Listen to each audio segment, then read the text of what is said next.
અમરેલી જિલ્લાના લાઠી શહેરમાં railway station ખાતે વંદે ભારત ટ્રેનને સ્ટોપ ન મળતા સ્થાનિક લોકોમાં ભારે રોષ ભભૂકી ઉઠ્યો છે। ચિતલગામ ખાતે વંદે ભારત ટ્રેનને સ્ટોપ આપવામાં આવ્યો છે, પરંતુ સાંસદ ભરતભાઈ સુતરિયા, ધારાસભ્ય જનકભાઈ તડાવિયા અને પૂર્વ સાંસદ ગોવિંદ ધોળકિયાના વતન એવા મહત્વના લાઠી શહેરને બાકાત રાખતા લોકોમાં નારાજગી જોવા મળી રહી છે। વંદે ભારત ટ્રેનને વધાવવાના ઓરતા અધૂરા રહી જતા સ્થાનિકોએ રેલવે તંત્ર સામે પોતાનો આક્રોશ ઠાલવ્યો હતો।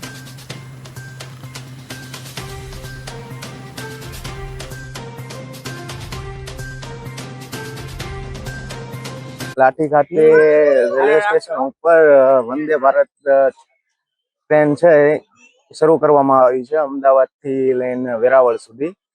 તો એ બહુ ખુશીની વાત છે, પણ છતાં પણ અહીંયા આજે સરકારમાં લાઠી તાલુકાના ધારાસભ્ય અને રાજ્યસભાના સાંસદ બાજુના ગામ દુધાળાના હોય છતાં લાઠી ગામને સ્ટોપ આપવામાં આવ્યો નથી, એ ખૂબ દુઃખદની બાબત છે।